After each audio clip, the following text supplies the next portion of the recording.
बोलो लक्ष्मी नारायण भगवान की जय। पुरुषोत्तम महात्म अधिक मास अर्थात जिसको हम पुरुषोत्तम नाम से जानते हैं। पुरुषोत्तम महात्म द्वितीय अध्याय। सूत जी कहने लगे कि हे ऋषियों, श्री सुखदेव जी को राजा परीक्षित को श्रीमद् भागवत की कथा सुनाते हुए देख करके आया हूँ। ऋषि कहने लगे, हे सूत जी, जो कुछ आपने वेद व्यास जी के मुख से सुना है वही कथा आप हमें सुनाइए। सूत जी बोले, हे ऋषियों, जैसा मुझ में ज्ञान है और मैंने व्यास जी के मुख से जो सुना है मैं तुम्हें सुनाता हूँ। एक समय नारद जी विचरते हुए भगवान नारायण के निवास पर स्थान जा पहुँचे अर्थात वैकुंठ धाम।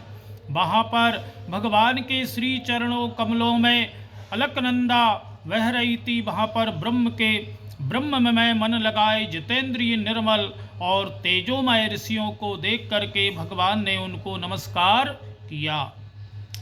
तब साष्टांग नमस्कार कर श्री विष्णु की स्तुति करते हुए नारद जी कहने लगे, हे देवादिदेव, संसार के स्वामी, दया के सिंधु, आप सत्यव्रती हैं, त्रिसत्य ही हैं और सत्य के सार स्वरूप सत्य से ही आप उत्पन्न हैं और सत्य ही योनि है। आपको बारंबार नमस्कार है। हे भगवान, सब प्राणियों के हृदय में विषयों में आसक्त हैं। स्त्री पुत्र आदि के मोह में लोग बाग फंसे हुए हैं। ग्रस्त लोगों का हित करने वाला तथा मेरे लिए भी लाभदायक कुछ विचार करके मुझे बतलाइए। मैं आपके मुखारविंद से कुछ सुनने के लिए ब्रह्मलोक से यहाँ आया हूँ। नारद जी के ऐसे वचनों को सुन करके भगवान हंस करके नारद जी से कहने लगे, हे नारद, भगवान श्री कृष्ण आदि की पुण्य कथाओं को सुनो।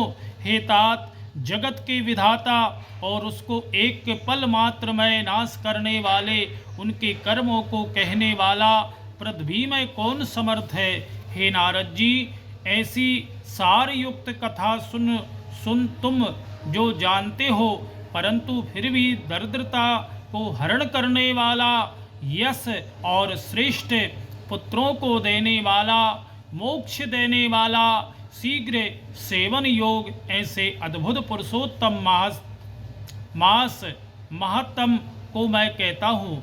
नारद जी कहने लगे, हे प्रभु, स्वामियों को सहित मैंने चैत्र आदि मास तो सुने हैं, परंतु उनसे पुरुषोत्तम मास नहीं सुना। ये पुरुषोत्तम कौन सा मास है और ये कैसे हुआ। हे कृपा निधि, ये सब आप मुझसे कहिए। इस मास का स्वरूप विधान मुझसे कहिए। क्या करना चाहिए, स्नान कैसे करें और दान क्या करें और जाप पूजा तथा उपवास आदि क्या कैसे करें, क्या साधन है, कैसे साधना करें, अतिरिक्त और भी कोई सार हो तो वह सब बतलाइए। सूत जी कहने लगे, हे ऋषियों, नारद जी के ऐसे जनहितकारक वचनों को सुन करके भगवान चंद्रमा के समान शीतल और शांति देने वाले वचन बोले। बोलो लक्ष्मी नारायण भगवान की जय। पुरुषोत्तम मास की जय। आपको प्रतिदिन पुरुषोत्तम मास की कथा श्रवण काजे मिलेगी। आप चैनल पर नए हैं तो सब्सक्राइब करें, अपनी प्रियजनों को शेयर करें। जय जय श्री राधे।